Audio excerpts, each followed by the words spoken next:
Herzlich willkommen bei Das. Heute mit Inka Schneider. 11:01 Uhr, die offizielle Verkündung von der Geburtsklinik St. Mary in London. Es ist da und es ist ein Junge, 3,8 royale Kilo. Das Prinzenpaar Kate und William haben heute Morgen ihr drittes Kind bekommen. Glückwunsch und Gott schütze die Königin. Und mit dieser freudigen Nachricht willkommen bei Das. Auf unserem Thron passend der König der Platznacker, Kultmoderator, Geschichtenerzähler und Kabarettist Gerd Spiekermann. Schön, dass Sie da sind. Ich bedanke mich für die Einladung. Vielen Dank. Sehr gerne. Und Herr Spiekermann, Sie haben ja jahrelang, 30 Jahre haben Sie ja im NDR-Hörfunk moderiert, auch immer wieder die Nachrichten auf Platt gesprochen. Wie würde denn diese freudige, royale Nachricht jetzt auf Platt klingen? Also man kann nur sagen, London ist total udetüt. Wie das Prinzenpaar ist ein Lüt Kind obstone. Was wir all owned have, das ist ein Jung worden, bloß. Wo ans er heet, das weet wir noch nicht. Der Schluss war, was wie er heißt, das wissen wir noch nicht. Ich habe es sogar verstanden. Wunderbar, das wissen wir tatsächlich noch nicht. Aber die Buchmacher, ich habe mal geschaut, die sagen, dass Arthur, Albert, Frederick, James und Philipp ganz hoch im Kurs stehen. Philipp macht das Philipp rein. vielleicht, Ja, ne? Ich würde ja, auch auf ja. Philipp tippen. Also wir berichten gleich noch, vielleicht wissen die Kollegen ja dann mehr am Ende der Sendung über dieses royale Ereignis und über den neuen kleinen Prinzen. Ja, tolle Frau und Künstlerin und eine wunderbare Bühne, die Elbphilharmonie, Gerd Spiekermann. Oh ja. Wäre das mal was für Sie? Ich habe ja nun wirklich schon viele Bühnen bespielt hier in Norddeutschland, aber die Elfi war noch nicht dabei. Ich frage mich eigentlich, warum. Vielleicht schaffen wir es heute, Ihre Popularität so nach oben zu jatzen, dass die gleich morgen anrufen. Ja. Gerd Spiekermann ist bei uns Plattdeutsch-Legende, Kultmoderator im Norden und Kabarettist. ja, Doch, muss jetzt ich mal, sagen. man muss es mal sagen, wie es ist, Herr Spiekermann. Marit Püning stellt Sie vor. Der Gott auf Platt, den kannten Sie doch gar nicht, ne? Nein. Ja, wir sind immer für Überraschungen Ja, gut. das aber ist euch geglückt, ja. Sie sind ja auch der Plattschnacker des Nordens. Das muss man mal ganz ehrlich sagen. 30 Jahre, wie gesagt, hier im NDR-Hörfunk, 40 Jahre auf der Bühne. Und dementsprechend heißt auch Ihr Programm 40 Jahre ob Tour, mit dem Sie gerade ja unterwegs auf Tour sind. Und Start war in Brake. Warum Brake? In Brake. Ich bin in einem kleinen Kaff neben Brake geboren. Das Dorf heißt Uffelgönne. Und mein allererster Auftritt war 1978, am 25. Januar, im Heimatbund Brake, im ältesten Haus, was es da im Ort gibt, in Brake gibt, in dieser Kleinstadt, unten am Deich, das ist ein altes Fischerhaus. Und das vergesse ich nie. Ich habe mir da gleich den Kopf so furchtbar gestoßen. Das ist alles sehr tief. Ja. Und da steht zwar so ein Schild, da steht drauf, Wording Cop. Das heißt also, mind your head. Auch, Ja. ne? So, ne? Ich guckte, boah, und da war es auch schon passiert. Und bin ein paar Mal runtergeschluckt. Und habe dann aber natürlich trotzdem, war ja auch hoch aufgeregt an diesem ersten Abend und habe das dann durchgezogen. Und die haben mich jetzt zum 40-Jährigen auf Anraten meiner Schwester, Ja. die hat das also ein bisschen lanciert, hat gesagt, wisst ihr das eigentlich? Das war vor 40 Jahren. Und so, tatsächlich, ja. Und dann haben die mich eingeladen und dann, das war ganz toll. Eigentlich sollte ich um 19 Uhr dann den Abend machen. Da gehen nur 90 Leute rein, also war innerhalb von 2 Tagen ausverkauft. Also haben wir um 15 Uhr dann noch eine Vorstellung, habe ich dann noch anberaumt. Dann habe ich also von 3 bis 5 und von 7 bis 9. Und waren da von früher noch Es eventuell Gäste da? waren welche Ehrlich? dabei, die vor 40 Jahren auch Nee. dabei waren. Ja, wurden alle mit Handschlag begrüßt und natürlich großes Hallo, viele alte Bekannte, Schulkameraden waren da. Es hat ganz viel Spaß gemacht. Die ihre Karriere wahrscheinlich auch über all die Jahre im Radio Ja, natürlich verfolgt klar, haben. ne, Ne? natürlich, Und ne. von Brake ging es ja dann in die norddeutsche Plattwelt. Ich weiß, es ist schwierig, wenn man so viel gemacht hat wie Sie. Aber können Sie trotzdem sagen, was so Ihr Highlight oder eins Ihrer Highlights war in dieser Karriere? Also beim Norddeutschen Rundfunk ich habe natürlich viele Leute kennengelernt, aber die konstanteste Radiobeziehung oder meine Arbeit, das war die mit Heidi Kabel. Also, Die kannten Sie auch? Die kannte ich auch, klar, wir kannten uns auch privat. Und ich habe sie auch zu Hause oft besucht und habe ja x Interviews mit ihr gemacht. Und die war toll, die war so toll. Die war auch so also das, was man auf der Bühne von ihr kannte, so war sie auch zu Hause. Sorgte immer dafür, es stand immer ein Stück Kuchen, es stand immer Kaffee auf dem Tisch, wenn man kam. Und sie nahm sich dann auch Zeit und war nie dievenhaft, es war großartig mit ihr. Ja, und weil sie so eine wunderbare Frau und Künstlerin war, wurde sie ja auch gebührend gefeiert an ihrem 80. Und Sie waren dabei, waren mit auf der Bühne, Moderator. Und wir haben einen schönen Ausschnitt aus dieser Geburtstagsfeier. Oh ja, das möchte ich gerne sehen. Moin, moin, liebe Leute. Ob sie wohl hier ist? Hast du sie all sehen? Na, Ich kick mal zu, glaub ich. hier ist Heidi Kabel.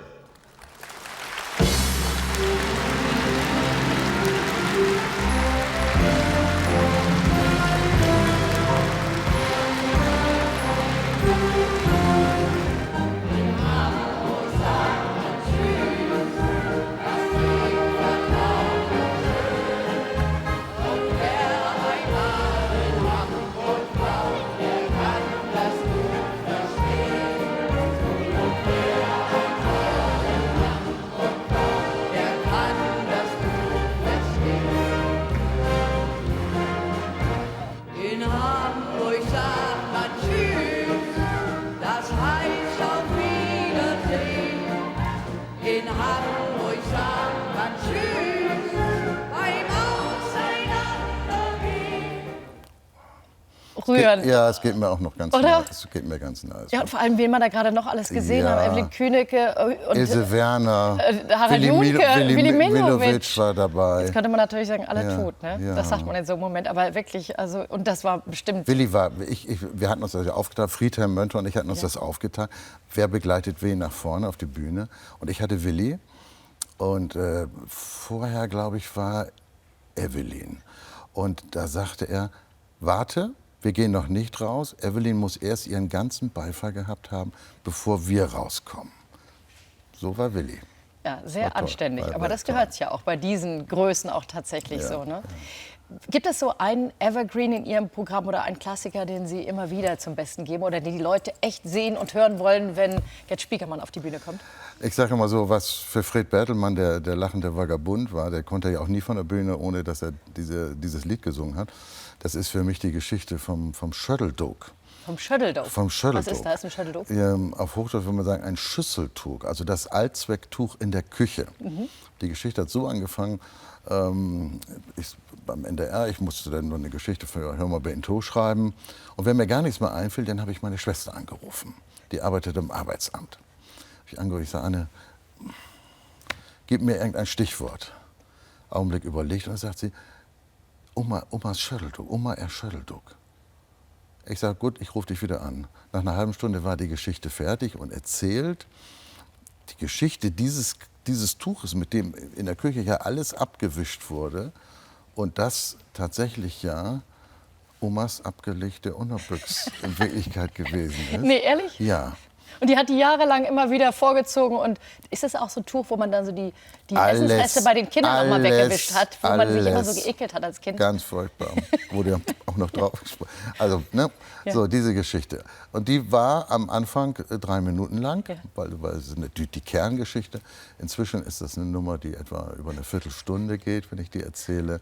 Durch Zwischenrufe des Publikums ist die immer breiter und immer schötteldokiger geworden. Und Auf Platt. Auf Platt. Und das ist eigentlich so mein Highlight, wird auch immer wieder fotografiert. Inzwischen habe ich ja auch echte alte Unterbüchsen noch. Ja. Diese Paarchenunterhosen, ne? Diese charmösen Ja. Unterhosen. Das war eine richtige Aktion. Meine Schwester hat sogar im Hamburger Wochenblatt mal annonciert, wer hat noch Omas alte Unterhosen? Und durch Zufall kam dann die erste zum Vorschein. Und seitdem, jetzt gerade war ich in Nordenham, also auch in meiner Heimat, kam nach der Vorstellung auch Leute und sagten, du, wir haben noch von dieser haben wir noch 2 Stück da. Nicht, auch noch richtig gut in Schuss. Na, sollen wir die nach Hause schicken? Visitenkarte gegeben, vorgestern angekommen. Ganz große Ich hätte jetzt Klasse. gedacht, dass die weiblichen Fans Ihnen die mittlerweile auch auf die Bühne schmeißen. Ja, also dafür sind sie leider nicht mehr häufig genug. Also das ist schon eine Rarität inzwischen. Sie sind Plattschnacker und das ist ja toll, weil es gibt ja nicht, wie viel gibt es eigentlich noch, die richtig Plattschnacken hier im Norden? Naja, so um die 5 Millionen. Doch, ja, 5 Millionen. Ja. Also- Wobei zwischen Verstehen und Schnacken, da sind die Grenzen ja etwas fließend. Ne?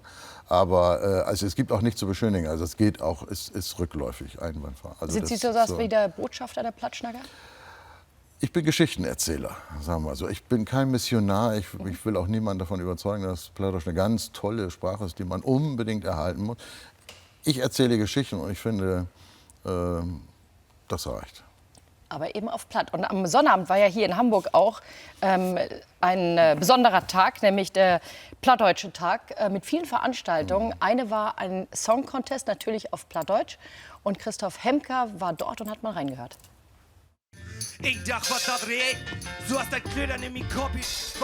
Kein Englisch, kein Hochdeutsch, Rap, Songwriting und Punk ob Plattdütsch.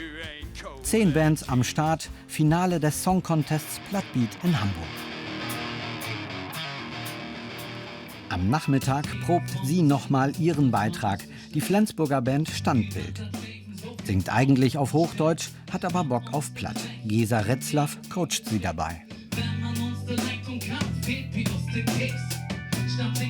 Alltit. Alltit, Dann hält ja. aber A. Ja, das ja. ist immer das A und das O, ne? Und da hält nicht fängt, sondern hält fangt. Fang, da hast du man das fangt nur erst das an. fangt nur erst Ja, an. alles klar. Ja? Ich persönlich habe einen besonderen Bezug dazu, weil meine Großeltern nur Plattdeutsch sprechen. Ich bin ja auch grundauf ein Norddeutscher. Nicht alles lässt sich 1:1 ins Plattdeutsche übersetzen. Ohne Hilfe einer Muttersprachlerin wird's schwierig. Versteckt sich hinter Fragen und verschleiert diese Warnung. Ja, aber statt von Achtern nehmen wir dann Südwarts. Ich bin erst ganz technisch rangegangen, wirklich Silben gezählt und geguckt, wo muss es sich reimen und so weiter. Und dann war es natürlich auch die Herausforderung, dass es einfach auch sich richtig plattdeutsch anhört. Gut, nicht einfach nur platt gehauen, sondern gut platt gemacht. In ihrem Song kritisiert Standbild das ewige Geglotze aufs Handy, also den Ackerschnacker. Bedingungen für den Wettbewerb: der Song muss ein eigener sein und logisch gesungen ob Plattdütsch. Am Anfang gibt's gleich Hardrock auf die Ohren, die Musikstile total unterschiedlich. Der Ton gern sin Sofa, ob dat liegt hey Dach für Dach ob.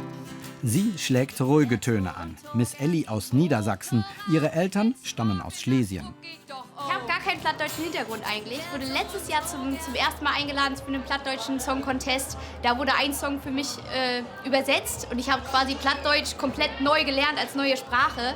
Sehr interessant und dieses Jahr wurde ich wieder eingeladen. Unser Problem ist ja, dass wir haben was für die Jungen in Projektschulen und Kitas.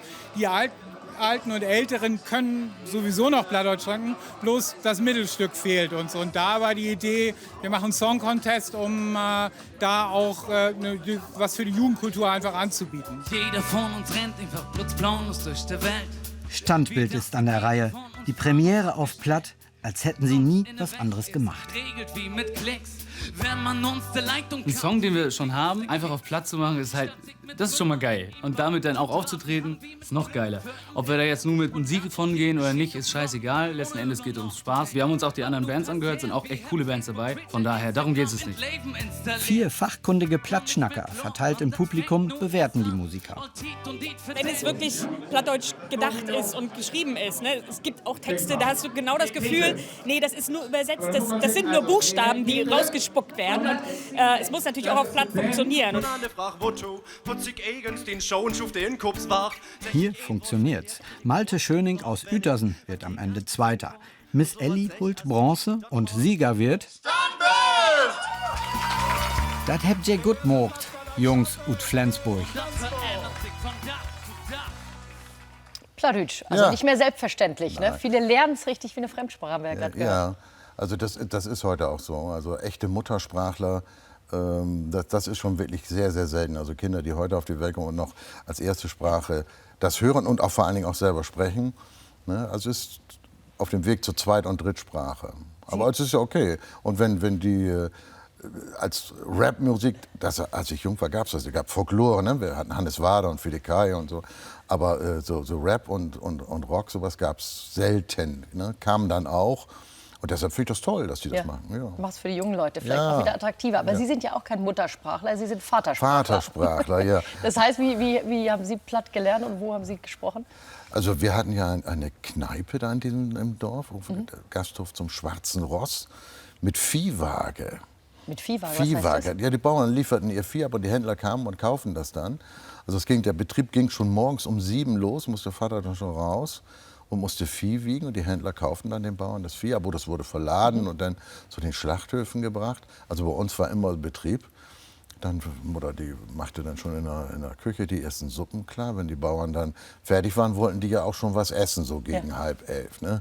Ne? Hessenteller Zoppen von mir, so, das war dann so das Erste. Und dann hatte Mutter das dann schon.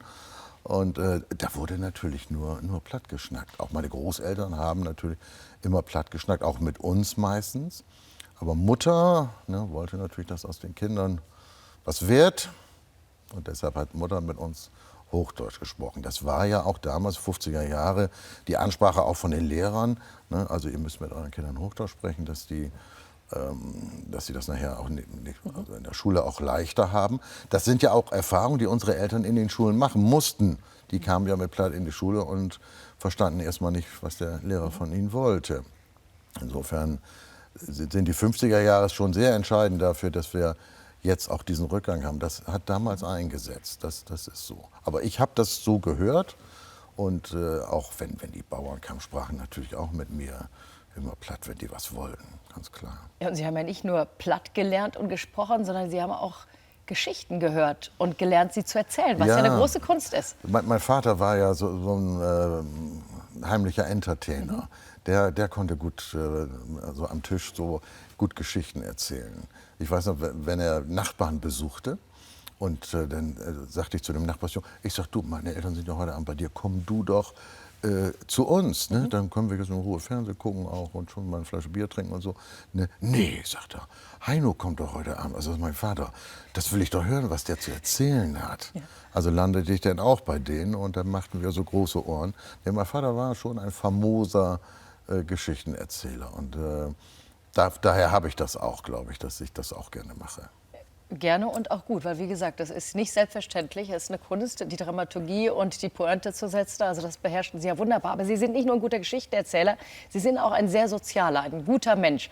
Sie haben 4 eigene Kinder mit Ihrer Frau. Sie sind 40 Jahren verheiratet, aber haben auch im Laufe dieses Familienlebens 69 Pflegekinder, also wirklich aus schwierigen Verhältnissen zu sich zu Hause geholt, aufgenommen und auf Zeit dort eben ein Zuhause geboten. Und eines dieser Pflegekinder, Gerd Spiekermann, hat Katrin Brinkmann getroffen.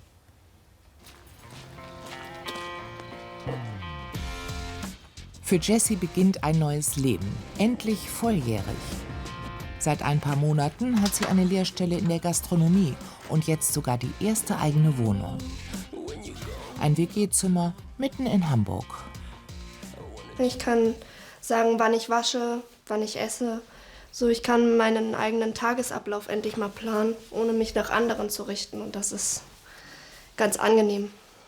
Aber ist auch viel Arbeit, ne? Ja, und vor allem selber einkaufen und dann auch mitrechnen, dass das dann auch wirklich mit dem Geld passt. Jessie auf dem Weg in ein selbstständiges Leben, das bisher alles andere als leicht war. Sie wächst mit einem Halbbruder auf bei der Mutter. Die Alleinerziehende ist mit der Erziehung 2 Kinder überfordert, leidet an Depressionen, trinkt. Jessie spricht nur ungern über diese Zeit. Wir hatten viele Schwierigkeiten zu Hause. Also da wurde die Zeit dann halt irgendwann nicht mehr so gut und wir wollten halt, dass Mama geholfen wird in ihrer Situation und dementsprechend musste ich einen Weg finden, dass Toni und ich erstmal rauskommen, damit Mama wieder gesund werden kann. Kann ich dir was helfen? Im Moment nicht. Ist das nicht toll? Der kann nicht nur gut kochen, der kann auch gut nähen. Ja, meine Oma. Jessie und ihr Halbbruder kommen zu Heike und Gerd Spiekermann, die seit mehr als 20 Jahren Pflegekindern ein vorübergehendes Zuhause geben. Heike Spiekermann weiß, was ihre Ziehkinder vor allem brauchen. Feste Regeln sind wichtig, weil das den Kindern und Jugendlichen Halt gibt. Allerdings muss ich sagen, das despotische darauf bestehen, auf festen Regeln, ist bei Pflegekindern nicht angesagt. Man muss durchaus immer flexibel sein. Sie haben ganz andere Hintergründe, die verschiedenen Kinder, die zu uns gekommen sind, mit ganz anderen Erfahrungen. Die leiblichen Eltern ersetzen, das können auch die Spiekermanns nicht. Doch mit Verständnis und Geduld lassen sich viele Konflikte lösen.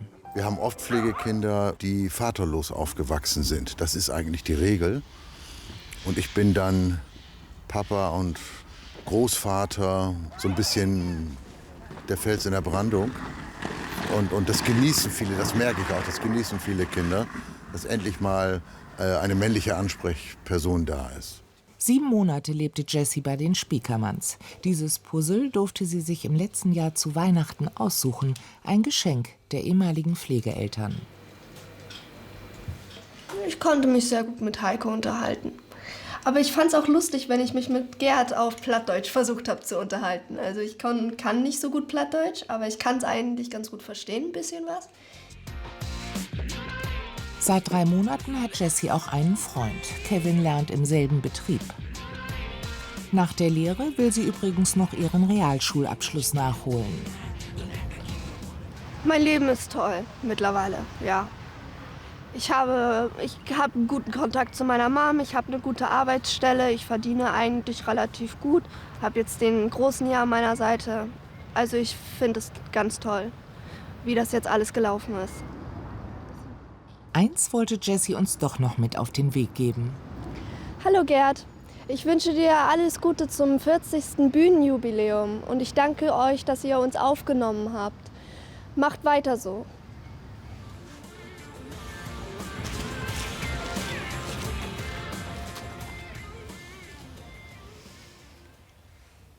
Muss man erst mal schlucken. Ja, das ist, also da ist euch ja wirklich eine Überraschung geglückt, das muss ich sagen.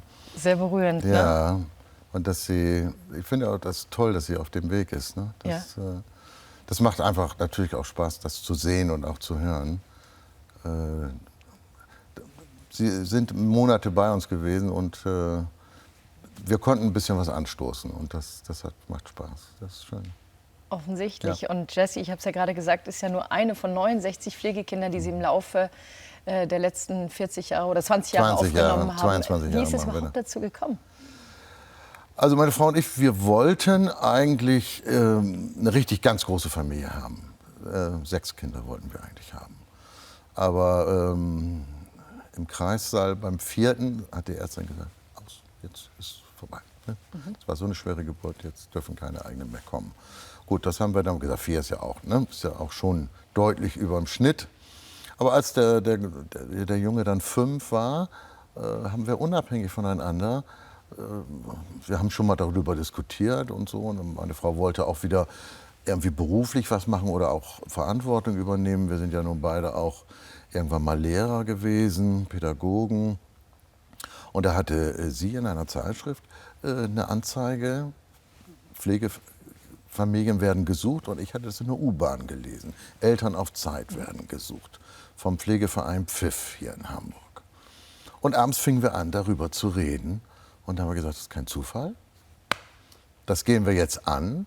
Und dann haben wir uns da gemeldet und sind geschult worden. Hausbesuche hat es gegeben. Also das ist ja sehr ausführlich und sehr gründlich. Das ist auch richtig so, dass das so ist. Und dann irgendwann kamen dann die ersten beiden, Nathalie und Sarah, das weiß ich noch, und brachten Läuse mit ins Haus. Brachten Läuse mit? Ja. Aber als wir das dann gemerkt haben, war es dann zu spät. Da hatten alle unsere Kinder auch Läuse und wir hatten auch Läuse und mussten alles abkochen. Und hat sie aber nicht davon abgehalten, es nein, eben noch nein. viele Male über 60 Mal wie viele Flaschen Goldgeist wir verbraucht haben, ja. Und jeden Abend das Einreiben und so, bis es dann endlich geschafft war. Und nein, das hat uns davon nicht abgehalten. Aber die Läuse waren ja bestimmt nur das eine. Das sind ja Kinder aus oft schwierigen Verhältnissen, wo es wahrscheinlich auch nicht immer so ganz einfach war, wenn die jetzt in die Familie kamen. Wie haben auch Ihre Kinder reagiert? Wir haben die Kinder immer mit einbezogen. Also einmal im Jahr wird ja der Vertrag dann verlängert. Und da kommt die Sozialarbeiterin und dann haben wir immer große Runde gemacht. Und dann sprach sie auch mit den Kindern immer einzeln, manchmal auch ohne, dass wir dabei waren. Willst du das wirklich? Soll das weitergehen? Sollen wieder Kinder ins Haus kommen? Und alle haben immer Ja gesagt. Und wenn ein Kind gesagt hätte, nein, ich möchte das jetzt nicht mehr, ich komme zu kurz oder ne, und, die Pflegekinder spielen die größte Rolle, dann hätten wir das auch abgebrochen. Aber das war nie so. Eigentlich im Gegenteil. Ich fand das ganz toll. Meine Kinder sind natürlich jetzt alle groß, die Große mit 35. Ne? Und ich habe mal die Lebensläufe von denen gelesen, wenn die sich bewerben, steht immer da drin, ich komme aus einer großen Familie und meine Eltern haben auch immer noch Pflegekinder aufgenommen. Fand ich immer sehr rührend und dachte, so, es ist ihnen wichtig, dass das stattgefunden hat. Haben bestimmt auch dadurch eine ganz andere soziale Kompetenz gelernt, mit den unterschiedlichsten Situationen umzugehen. Und Sie haben ja auch aktuell wieder ein Pflegekind. Also von daher hat es ja nie aufgehört und geht wahrscheinlich auch immer noch weiter. Ja, ne? ja. Also in den dunklen Monaten nehmen wir dann gerne Pflegekinder auf. Und hier Jessie, ne, das war eine ganz tolle Pflegschaft. Hat uns auch persönlich sehr viel gegeben, weil das, ich glaube, wurde auch deutlich. Ne? Also das war eine sehr intensive Beziehung, die wir auch mit den beiden hatten. Das hat, ich will jetzt sagen, Spaß ist das falsche Wort, ne? Aber Freude. Es hat uns befriedigt und es hat, wenn man sieht, es bringt auch was. Und zwar beiden, wie Sie auch gerade erzählen. Das ist ja das Schöne, ne? Ja, das ist schon, macht schon Spaß. Kultmoderator und Plattenlegende, ich sag's immer wieder so gerne, das hätte es schön an. Gerd Spiekermann ist bei uns und Herr Spiekermann, ich weiß, wenn Sie auf dem Land auftreten, dann kriegen Sie meistens so einen schönen Präsentkorb und da ist meistens auch Wurst drin. Ja. Das wollten wir Ihnen auch eine Freude machen. Haben wir Ihren Geschmack eine getroffen? Große Sieht's Freude. perfekt aus? Fleischwurst wunderbar, Schwarzbrot wunderbar, aber wo ist der Senf?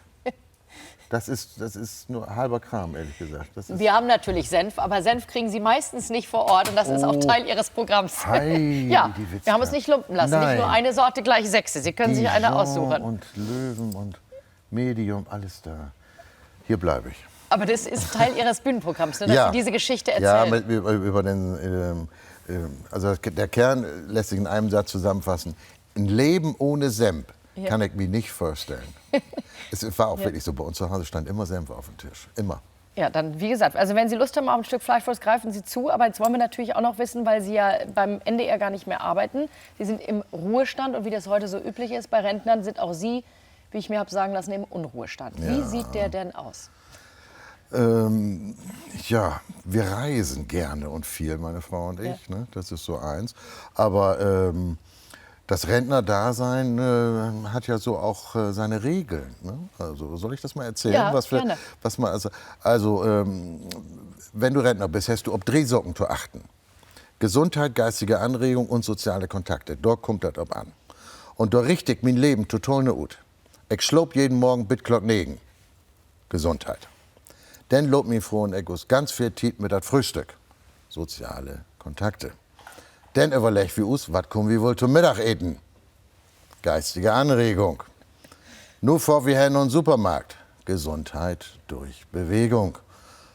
Notmittageten, les wie Zeitung. Geistige Anregung. Nur mit de Hunden vor der Tür. Gesundheit durch Bewegung. Dann frage ich mich froh, wenn wir wieder zu Hus sind, na, wo geil die dat? Soziale Kontakte. Klock 7:15, muck wieder ein Fernsehapparat an. Und was kick wie? Das. Oh. Geistige Anregung. Genau. Dotto schenke ich mir ein Glas Whisky in. Gesundheit. Dann kick wie Hamburg-Journal, dann kick wie Tagesschau. Geistige Anregung. Klocktein, gab mir froh mit den Hunden vor der Tür. Gesundheit durch Bewegung. Dann kick wie noch die Tagesthemen. Geistige Anregung. Und gegen 11:30 geht mir froh und ich dann zu Bett. Gesundheit durch Bewegung. Ich habe jetzt gedacht, soziale Kontakte. Ja, ne? Und wenn man das durchholen darf, dann wird man so alt als Johannes Hesters. Sehr schön. Und das ist die Geschichte, die Sie auch immer gerne und gut zum Besten geben im Programm eben. Ne? Wie sieht dieser Unruhestand heute aus, diese Dreifaltigkeit?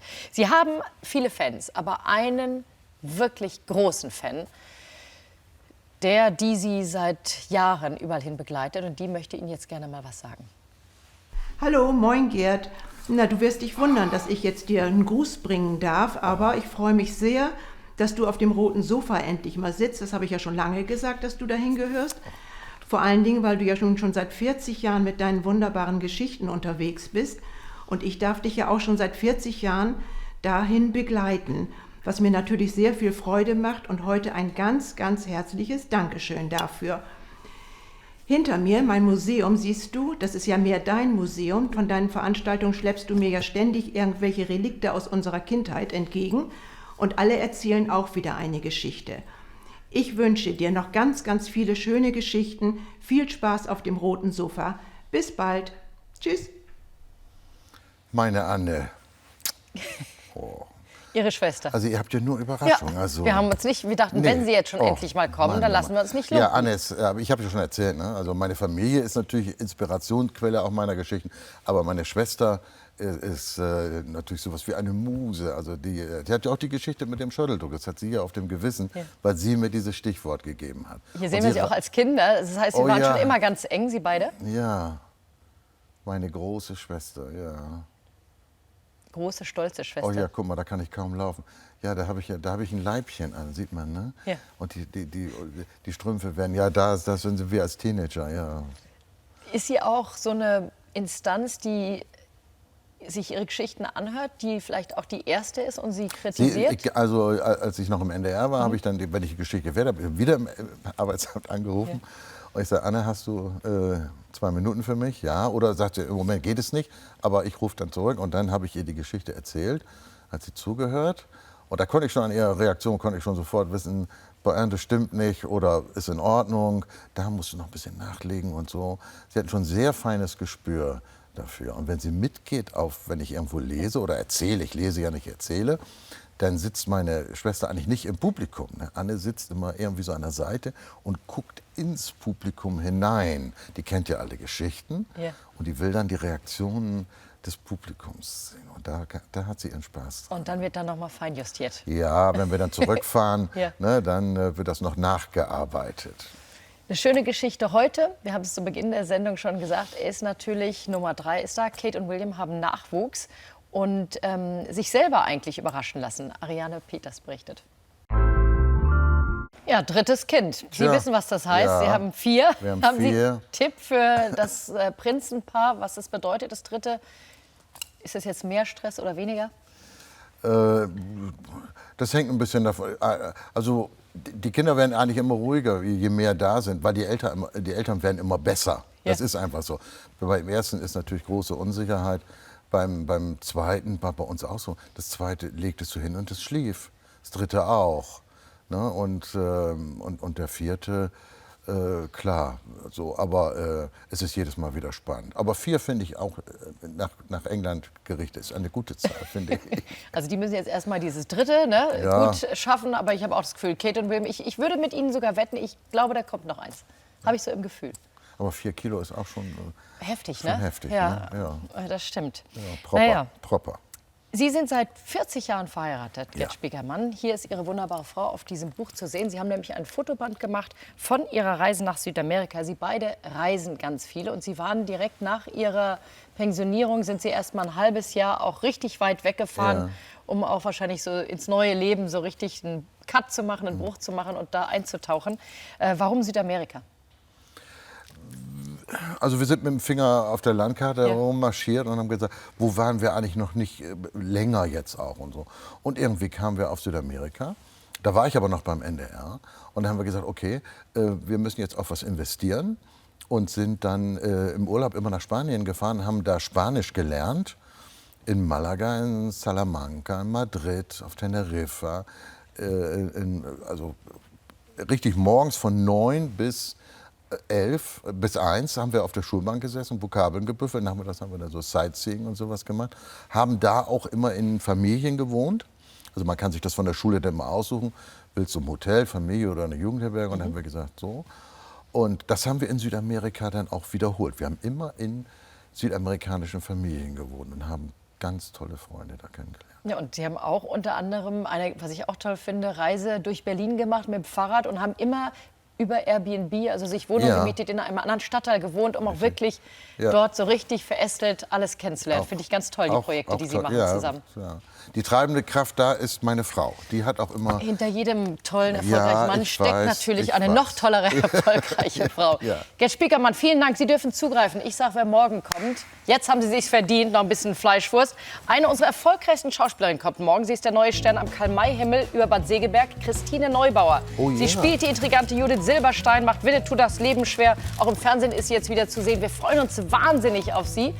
Und wäre schön, wenn Sie dann auch wieder einschalten. Und Gerd Spiekermann, bevor Sie jetzt in den Fleischwurstkringel beißen, möchte ich Ihnen zum Jubiläum im Namen der DAS-Redaktion noch ganz herzlich zum 40. Bühnenjubiläum gratulieren. Und vielen Dank für die vielen tollen Sendungen, die Sie auch für uns gemacht haben. alles Liebe, herzlich Gute für Sie. Ich sag von harten Dank. Sehr gerne, es Wunderbar. kommt auch bei uns von Herzen. Ein Dankeschön. Rükelbusch steht das auch platt. Das ist ein Rükelbusch. Für Sie geht's morgen weiter 18:45 hier bei Das und Jetzt die Landesprogramme. Einen schönen Abend, tschüss.